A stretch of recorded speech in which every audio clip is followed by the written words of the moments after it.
Good evening, everybody. We will be answering the question tonight and discussing with you guys, will Eliud Kipchoge go sub 2 hours in the marathon? It is going to be a super exciting weekend. But welcome back to another live stream. Andy Forrestine Runner here. Cannot wait to dive into tonight's topic and talk a little bit more about this epic event that is happening. And it has been confirmed today, this Saturday, 12th of October. So we just need to wait till Friday afternoon for them to confirm the exact time as to when they're going to be attempting it.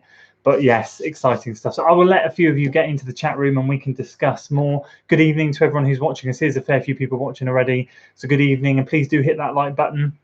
I cannot wait to get into this stream, and do say good evening if you are watching. It's a bit late for me normally. I normally try and get on here at 8:30.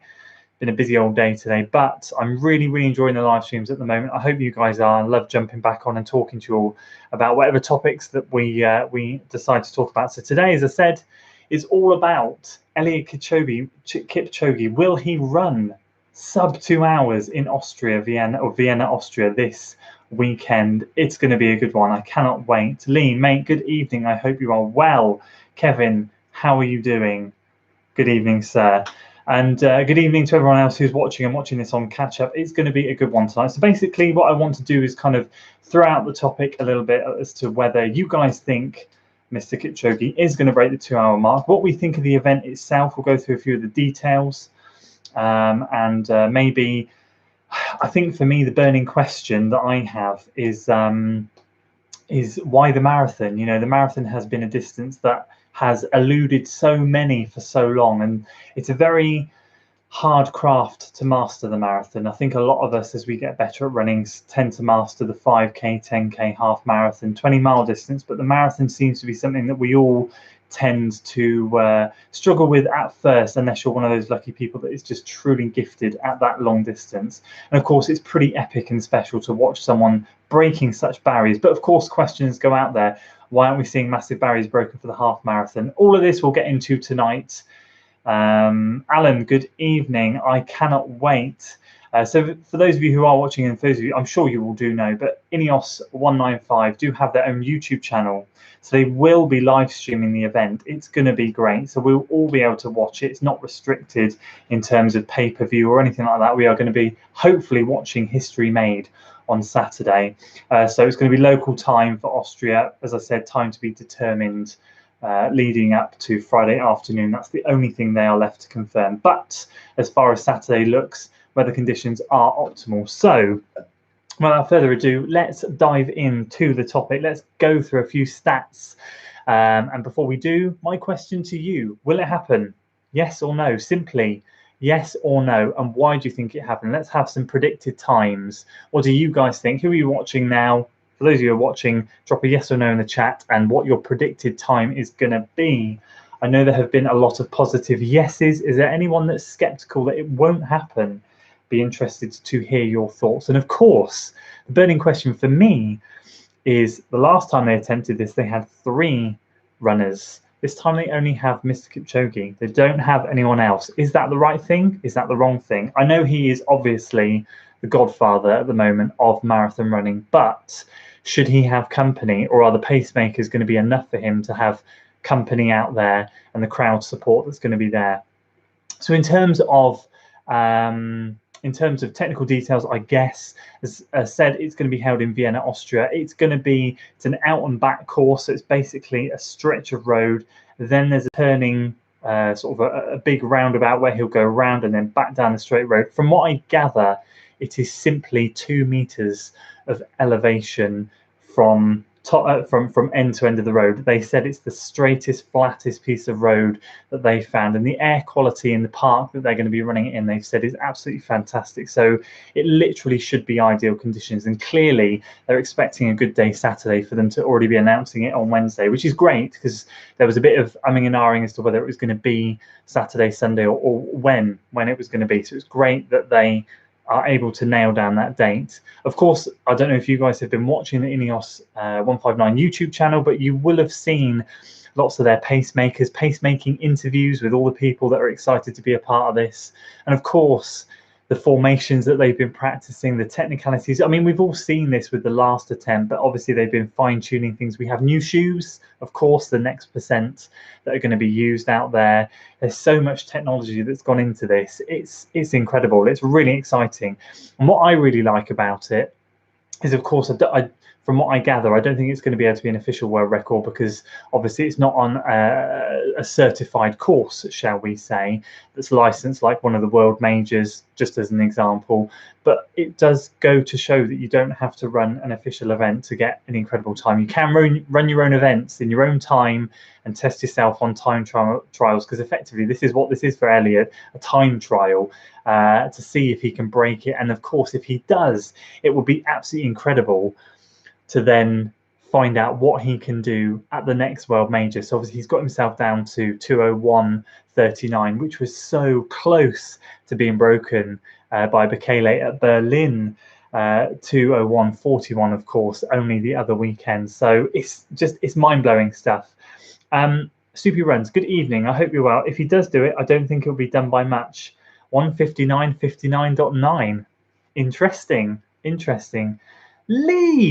Lee is on the stream. What a legend. This is the Lee that I run with and has just broken 1:20 for the half marathon again at Cardiff last weekend, running 1:19:19 or something crazy like that. So everyone, you can say hi to Lee. That is the official Lee in the chat. I think he, yes, that's exactly what I wanted to get to. I think he should have raced against Bekele as well. Well, I guess we can come into that. So I think my opinion is I think he's going to do it.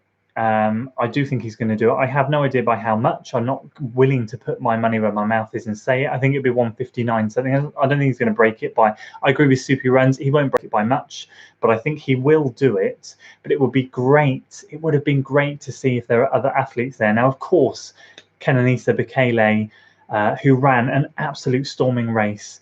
I think over the past couple of years has been too hit and miss to have been accounted for by this challenge. But I think for me, it would have been incredible to have another 3 athletes go up with, including Eliud, go there and attempt it again. It just would be incredible. So yeah, we'll see how he deals with the pressure of it just being him. He doesn't ever seem to crack under pressure. Who knows? Anyway, if you enjoyed the stream so far, guys, hit that like button. Let's get rocking and rolling on this. 1:59:50. The big crowd will help. Yes, of course. So they're encouraging crowds to be down at the park. I think it will help too. The adrenaline will be pumping. He's just got to control himself for sure, not get too overamped by the crowd. But I mean, who am I to say? He knows exactly what he's doing. Relentless Pursuit of Shade, good evening, well, probably good afternoon for you, and I guess you guys are pretty ready for your marathon coming up. Good luck for your marathon as well. I think he'll, yeah, Lee Radcliffe, 1:59:55. I don't think he'll push and smash it, but he'll, yeah, exactly. So I think he'll want to break that barrier, and then we might see, maybe, who knows, as he's getting on a bit with his age, we might see another attempt in 2 or 3 years' time to really smash it. So that's a possibility. Jeffrey, good evening. You are indeed nearly at 200 subscribers. For anyone that is in the stream, Jeffrey Chisnell, who has said Andy, he's nearly at 200 subscribers. Make sure you click his little icon, go and subscribe to his channel. He's promised weekly updates coming, so you better, mate. If I send people your way, you better give weekly updates. I'm excited to see your videos, mate. Coming into summer months for you and winter for us, which is crap. Exactly, Lee doesn't want to risk injury. It is this Saturday, Andreas. This Saturday, it's going to be streamed on YouTube on the INEOS 195 Challenge YouTube channel. Time to be decided on Friday. So we are only 3 or 4 days away. Kevin, he was so close in the night sub too. I know, exactly. Pacemakers will be useful. The crowds could be distracting. Yeah, exactly. That's what I mean. He might get over amped up. Everything has to be perfect. His head will be, yeah, exactly. Good evening, Jamie. What do you think? Is he going to break sub 2 this weekend? Jeffrey, no worries. it is going to be very interesting. I think something I'd like to highlight, and what Lee's picked up on as well in the beginning, as I said, for me, it would have been great to see him go at it with other athletes. So we've seen over some of the last recent marathon performances, there are some incredible, maybe lesser named athletes out there that are really pushing the boundaries. So let's take his recent London Marathon performance, Eliud, but that is, he had the top 3 people all broke the previous course record at London. I mean, that is incredible, because we've got Eliud running the time that he ran, and then of course you've got 2 people coming in. I think it was 2:02, was it? Two of them were coming in 2:02 something or 2:03. It was incredible. There are so many great athletes out there that can go sub 2:04 now, that for me it would have been great to cherry pick all these runners. And granted, you'd have to, obviously you've got Eliud who's being paced in the slipstream of this triangular formation, but I'm sure they could have worked it so that they prioritise certain athletes, but if other athletes wanted to have a go, that they would have been allowed a chance to have been in there, and they could have had maybe up 3 or 5 just for the camaraderie and to keep going, because you saw in the previous attempt the 3 of them really went for it, and the first chap he dropped off, who I must say just won the world, that chap that dropped off, I can't remember his name, Tedeschi, or I can't remember, he was the previous world half marathon record holder, has just won the world championships marathon in Doha. He dropped off very quickly, and then the next chap he dropped off and he ran a 2:06 something. But there are some incredible runners out there that run sub 2:04. I mean, what was it in the Dubai marathon earlier this year or last year? The top 6 were under sub 2:05 or sub 2:06. It was mind-blowing. There's enough athletes out there. What do you guys think? Should he be doing this on his own, or should he have company? I mean, it's a difficult one. It's a difficult one. I'm glad it's Saturday. My wife's out shopping. Oh, I wish mine was too. Jamie, you need to head to Vienna as a pacer. Yeah, I think he's going to do it. I think it's going to be 1:59 something. I'd be inclined to say potentially 1:59:30 something. It could even be. I think he's going to get comfortably under it. I don't think he's going to go like 1:58, 1:57. But I think he's going to get 1:59, but potentially low 1:59s. I think if everything goes right, it could be good. Pacing for 100 meters. Of course, guys, if you've seen, there's a lot of these challenges going around about running this man's pace for certain distances, and you know, the paces seem absolutely mind-blowing as to what he's going to be running. But of course, anyway, back to obviously the challenge. So we have this out and back course where he's going to be running this down this straight road, doing a turnaround point, coming back, and the same, and back and forth. So in his mind, he's got to be mentally prepared. I'm assuming in his training, which he's, you know, he's a master at marathon training, he's going to have been practicing maybe the repetitions of going up and down a road, who knows. But will that take its toll on him? Who knows? He's got enough pacemakers there and things going on that are going to keep his mind busy. Lots of chopping and changing in front of him, people in front of him encouraging, the crowds constantly there. So he's not going to go through any periods of the race where he is in quiet isolation. He's going to have people cheering at him from either side. So as we said before, that could be distracting, but hopefully it won't be. Fingers crossed it won't do it. I mean, he looks, when he runs, he just completely zones out. He's just got a smile on his face, absolutely incredible. But I hope that the pacemakers are enough to keep his mind occupied, to keep things going. And from what I gather also, he's going to have people riding on a bike next to him, handing him his fluids, so he does not have to slow down to run to a table, to get a drink, and then get back into formation. He's going to have people by him, and what he's going to be doing is he's going to be taking the drink, he's going to be drinking it, he's going to be lobbing the drink to the side of the road. What the INEOS guys are then going to do is take that drink, measure it, weigh it, see how much fluid he's had. Then the next fluid point that they get some more to him, they're going to tell him how much he had, how much he needs to have. So it really is going down to the fine detail. I mean, this is a scientific kind of marvel. Not only is it an athletic marvel, but the science and everything behind this is going to be absolutely incredible. Do you think he'll go at constant pace? I think he's got to go at a constant pace. I think when you're running at that pace or aiming for that speed, I don't think you're giving yourself room to ramp up. I think he's got to go out at that. I think, was I reading it right? It was 2:50, 251 per kilometre or 250 per kilometre. It's around that pace. So he's got to go out at that pace. I can't imagine him going out at 255, for example, and then working his way down to 245. I know Kenenisa Bekele did a couple of 245s in the recent Berlin, but I think when you're that touch and go, you can't afford to lose that many seconds. It's like when you get down to a 5K and you're talking the difference between for elite athletes, like breaking that 13-minute 5K and getting into the late 12s, or breaking 14 into 13, I should say. You're talking seconds per mile. Every second counts. So I can't see him giving himself that opportunity to lose time. He's got to go out at an even pace, surely. The pacemaker cars are set. I'm going to be firing those lasers at the pacemakers for them to stay on track. So he's going to be, he's got to be on it. So let's, yeah, exactly.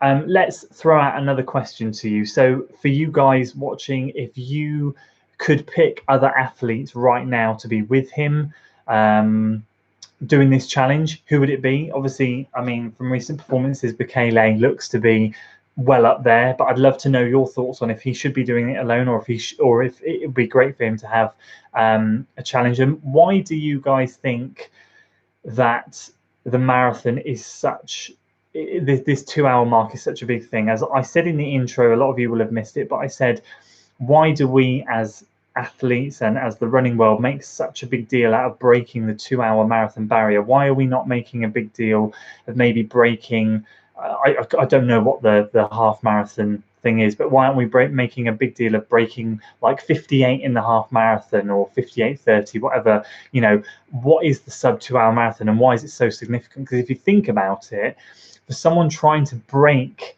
sub 2 hours in the marathon, you need to be stringing 2 sub 1 hour marathons back to back.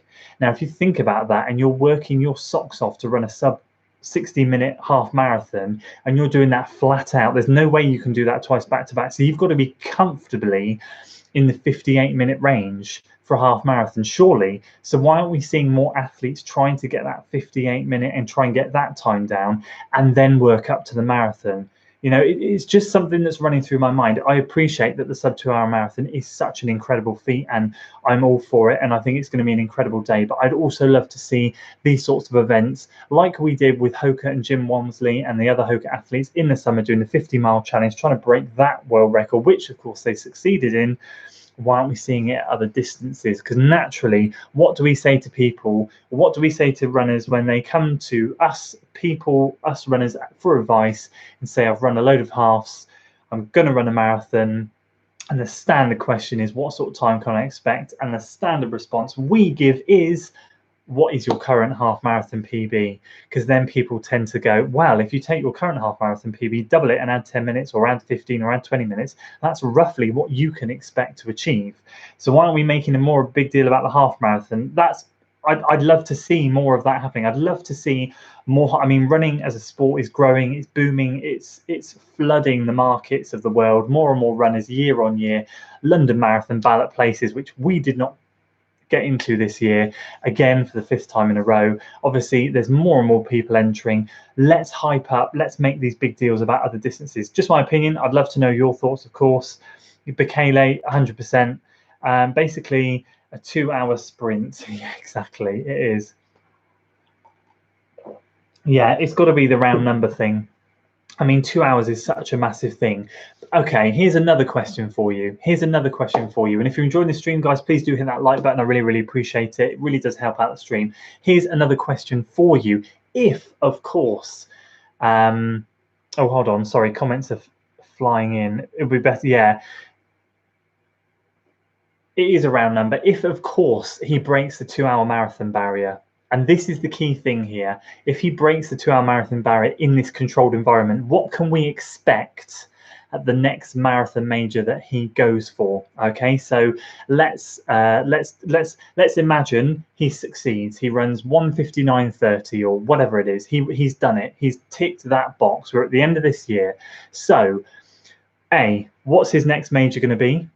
And B, naturally, because it's Kipchoge, he's gonna go for a world record. He always does. He just runs his heart out every time. What course? Is it going to be Berlin again? Is it going to be London? Which one is it going to be? Is he going to go from a marathon in October, having a bit of a rest and train again for London or Tokyo in the beginning of the year? Or is he going to wait, give himself a year, let his body relax and go again? And if so, what's his time going to be there? Because what was really interesting, of course, don't forget, he came off the back of that 2-hour marathon, or was it 2 hours and I can't remember what it was, 21 seconds or something like that, at that last control project. Of course, he came off the back of that and then went and ran the world record. So if he does this 1:59, is he then going to get into the 2-hour flat mark for a world major? That's the question. That is my burning question. This is what I've been thinking about, because we can all do these time trials where we live. We can go out, we can enjoy blasting around my industrial estate or your roads, trails, whatever it is, and setting our own time trials. And I always find that once I've done those and set PBs there, I can then go to a race and run a lot better. So will he do it? Which one will he go to? Of course, after this challenge. God, I talk way too much. Comments are flying in.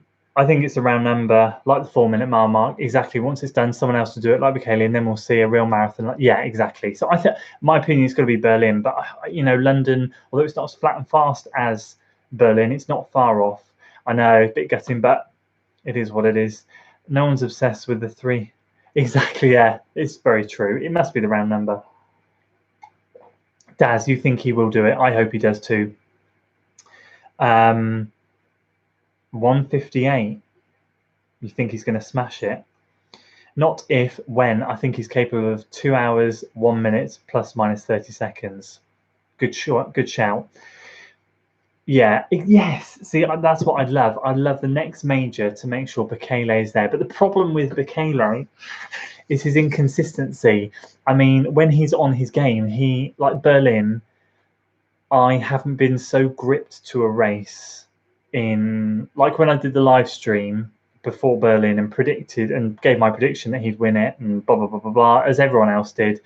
When I watched it and then I saw those 2 athletes surge ahead and left behind, and the commentators were going, oh no, looks like Bekele's slowing. No, he wasn't slowing. He was just waiting for his moment. Now at that time, because the commentators are saying he's slowing, we all think, oh no, there's a problem. He's blown up, blah, blah, blah. But he was just being clever. He is a flipping incredible marathon runner. He let them go, those youngsters. He knew exactly what he was doing. Then he kicked on at the right moment, absolutely obliterated, left them in the dust. And to come 2 seconds outside the world record for comeback, where he's been trying to fix injuries and all sorts, it's mind-blowing, absolutely incredible. I'd love to see him in Kipchoge race. I mean, let's be honest, okay? When Bekele's on form, he's going to give Kipchoge a run for his money, and those two are going to race their heart out. You can imagine the 2 most incredible marathon runners, realistically, of all time. But the reason Kipchoge just has that edge is his consistency. His consistency is second to none. And if Bekele had that consistency, those two would be, it would be like Ronaldo and Messi of the football world. Those two would light the running marathon world up. The conditions of the world majors were so variable. It would be amazing to see him alongside Bekele. Yeah, it really would. It really, really would. I loved how they run that night marathon. And kudos to blooming Callum Hawkins for coming 4th. British athletics runner Callum Hawkins coming 4th. I think I've heard that he'll be doing. Yes, actually. Yes, that's a really good point. So he did say he actually, I probably watched the same thing as you. I think on one of the INEOS videos or one of the documentaries, he actually said that he wanted to try the sub 2 hours because the Olympics, he wanted to try for the Tokyo 2020. And he wanted to try for the sub 2 hour before that. So that's a very good point, mate. I do agree. Is he drug free? I can't answer that. I think you know the answer. I'm not gonna rain on anyone's parade. I think we all know that if you're at the top, if you don't dope, you can't cope. It's as simple as that. But you know, it's a sad fact of life. Berlin would be his best chance, definitely. I mean, you never see or hear anyone of going like Tokyo or Chicago, or I mean, New York, I know is a bit lumpy bumpy to say the least. But you don't hear anyone attempting things at Tokyo, and that's a world marathon major. Chicago is meant to be relatively flat. I know Mo Farah ran that last year, won it, going again this year. I gather that's quite a flat and fast course. I don't know why. I think it's because how the weather is in Chicago is so hit and miss. You only have to watch Kofuzi's channel to understand that. No, yeah. Well, let's not talk about it. That's another discussion. Alberto Salazar is not on the live stream, hopefully. Fastest of modern times. They found ancient footprints indicating people used to be faster. Couldn't resist. Interesting. I'd love to hear more about that. I really would. That would be wicked. There are some bridges, though. Yeah, that's the thing. So I know quite a few people that are going over to Chicago this year from the local area, not from my club, from the local area. And I've heard reports Chicago is a little bit hillier, but still relatively flat and fast. And I think when you are an elite athlete like those guys are, a few lumps and bumps. I mean, like take London, for example, the first half is pretty much pan flat and you've got a bit of downhill at the beginning. It's the second half of the race where you've got a few areas where you're coming down and up from an underpass of a road. And there's a couple of those in there which just take the sting out of your tail. And I guess with Berlin, you just don't have that. It literally is the best. It's smart to stay impartial. There seems to be an industry or bigger channels reporting on it. Yeah, exactly. I'm not gonna go into that. In my opinion, I'd love to debate it. I'd love to discuss it. And it's a shame. You only have to watch a YouTube documentary on Kenyan athletes. I can't remember what I searched the other day. There's a documentary on Netflix as well about it, about the issues in Kenya, shall we say, with the lack of doping control. And it was an incredible watch, just a complete eye opener. But yeah, I think we'll stay impartial for now, but I think you can guess from my tone that you understand my thoughts. Maybe he's got asthma. Please stop it. I don't want to get in trouble. I don't want my live stream to be reported. Yeah, exactly. We'll end that doping conversation right there. So anyway, any other questions about this? I mean, guys, it's going to be incredible. I can't, regardless of that last topic, it's going to be an incredible day. We've just got to appreciate what this man is doing, and hopefully he's going to absolutely smash the back doors off this. If you, as I apologize, keep saying, if you're enjoying this stream, guys, please do hit that like button. It really does help out. And of course, yeah, please don't, no more. No more. Do I use beetroot juice before races? No, I don't. I can't stand the stuff. It gives me indigestion. I used it once and once only, and I puked on a run. It was too strong. I was going to say I use an asthma inhaler. I don't. I'm not asthmatic. But I tell you what I do have, because I don't have gels before a race. I have nothing before a race. I see lots of people have maybe a pre-race gel to get some sugar in their system and get them going, some caffeine. My stomach is so terrible that I have to eat 3 hours before a race. Any earlier and my stomach goes into knots. I get stitches straight away and it's game over. But I did try some caffeine chewing gum before my 5K. If you watch my 5K video, you'll seen that. That was amazing. I felt like I was on a drug, like the caffeine. I was just like so alert. I had 2 chewing gums an hour before the race. Flipping Nora, I went out at 5:22 pace, couldn't hold that, so then settled back in at 5:35. But I held that and got the sub 17. I was just like, caffeine chewing gum is the way forward. I tried it too before a half marathon. It was not agreeable. It's not agreeable to a lot of people. It actually sent my stomach into knots. Beetroot juice is one of those things that I gather it's got great benefits, but it doesn't work for me. Sandra, good evening. Well done on your flipping marathon PB. That was incredible. Awesome stuff. You were out for a swim. No problem.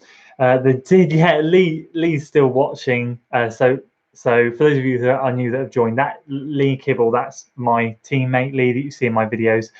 He had some chewing gum too. The magic caffeine chewing gum. It was amazing.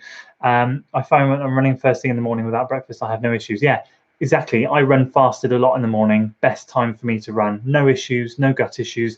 I can run for ages and love it. Second, I've got to put food in my stomach. Game over. 2 gums, that's like having 2 espressos. That could cause issues, but not if it's chewing gum, because you spit it back out. You're just taking the caffeine effects, baby. Woo, amazing.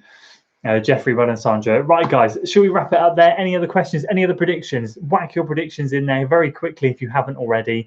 I'm going to put my money where my mouth is, even though I said I wouldn't. 1:59.39. There we go. He's going to break it by 21 seconds. 1:59.39. Any more predictions going to come in on the stream? Any more questions about this? If not, we will wrap it up there. And you guys have been incredible. Oh, I'm loving these live streams at the moment. It's so good to be actually talking to you guys again. Love it. Love it, love it, love it. Jeffrey, 2 hours and 10 minutes. You're the first person to say he won't do it. And I commend you for that, because I know there are a lot of skeptics out there. You could be laughing come Saturday. You could be the only one predicting it. 2:59.52. Nice, nice. I like it. As I said, 1:59.32. 1:58.27. Plodfather, good evening. Wow. He's going to smash it then. He's going to smash it. That's going to be way sub 250 kilometers. That's going to be like 246, 247. RE Modern Speed, Australian anthropologist Peter McAllister, entitled Anthropology and okay, so that's what I need to look at, is it to find out that information. Right, I'm going to copy that now and have a look at that, paste it down there. Brilliant, thank you, mate. I'll have a look.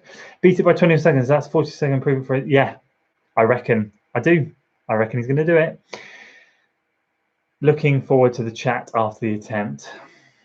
Definitely. We should really have a live stream after it, shouldn't we? But I think I'm going to be so glued to my laptop watching it on the day. It's going to be incredible. All right, guys, let's wrap it up there. If you haven't already, please do smash that like button. You guys have been incredible. It's been great talking to you. I'm super pumped for this challenge. It's going to be an epic, epic day. I hope a lot of you guys do get to tune in and watch it. I hope that the majority of us are right. I really hope he smashes it. Fingers crossed. It'll be really interesting to see what his plans are afterwards. As I think in the comments said, Olympics are on the cards for him in Tokyo 2020, and fair play to him if he goes for that. That would be incredible. Yeah, it's going to be one heck of a show. Yes, Jeffrey, Alan, you guys are legends. All of you in the chat's are legends. It's been a pleasure talking to you all. As always, I love these things. I'm going to do my best to get them more regular, at least once a month over the winter, but if not more, if I can. And yeah, I will see you guys next time. Right, let's leave it there. Any more predictions? Any more predictions going in the chat? SM MacArthur, cheers. Vegetables go off. Thank you so much. See you guys. Right, everyone's wrapping up. I will catch you guys later. Until then.